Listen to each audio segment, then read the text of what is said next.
So we have talked about groups of macromolecules, and so far the ones that we have talked about are carbohydrates, those are sugars and starches and things like that. Lipids, which are fats, oils, and waxes. Proteins, those are the ones that have the highest diversity of all the different functions that they could possibly do in your body. And remember, that also includes enzymes as well. The one that we haven't talked about are nucleic acids, and I told you that we were saving them for when we start talking about DNA and RNA. Now, both of these actually stand for something. So DNA is deoxyribonucleic acid. And what I want you to notice is that the word nucleic acid is in it. So if you ever need to figure out what type of macromolecule DNA and RNA are, it's nucleic acids in the name. RNA is just ribonucleic acid. So again, it is in the name. What kind of molecule is it? Now, when we look at the polymer is called a nucleic acid. But remember that molecules, or these macromolecules, are made up of many repeating units. And the repeating units here are called nucleotides. So you need to be able to remember that nucleic acids are made up of nucleotides. And each nucleotide actually has 3 parts. It has a sugar as part of it. And many students think that since it has a sugar, that means it is a sugar. And that's not true. Okay, so keep in mind that just because DNA and RNA they both have sugar in them, that does not mean that they are sugars. In addition to the sugar that each of those has, or each nucleotide has, it also has a phosphate group and a base. Now, this base contains nitrogen, so I'll frequently call it a nitrogen base. And there are 5 different bases.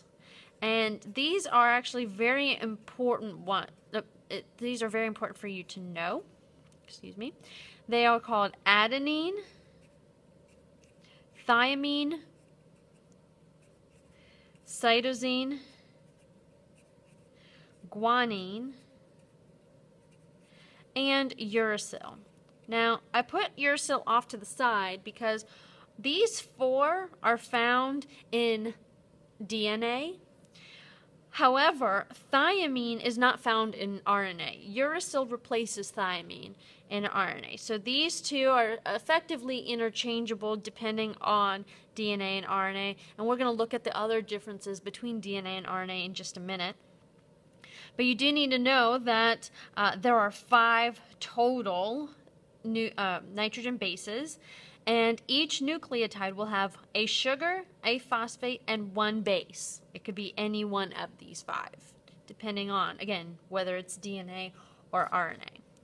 Now, another final detail that you need to know, as far as, this is a macromolecule, and this is all information that we talked about with carbohydrates, lipids, and proteins, you do need to know what the function of nucleic acids are. And in general, the function for DNA is heredity.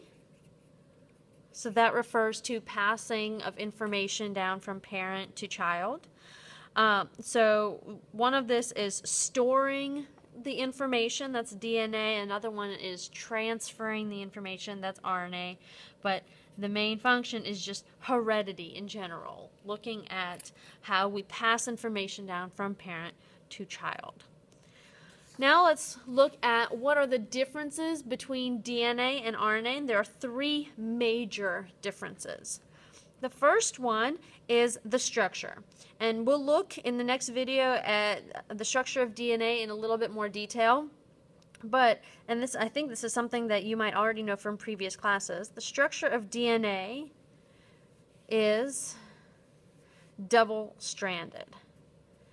Okay, so DNA is double-stranded, while RNA is usually just a single strand.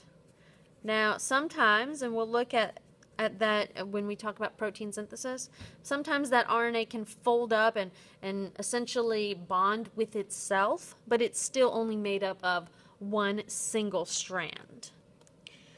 The next big difference between DNA and RNA is the thing that we just looked at, the nitrogen bases. Remember, DNA has adenine, thymine, guanine, and cytosine, whereas RNA has adenine, uracil, guanine, and cytosine. So here's that major difference, that thymine in DNA is replaced by uracil in RNA.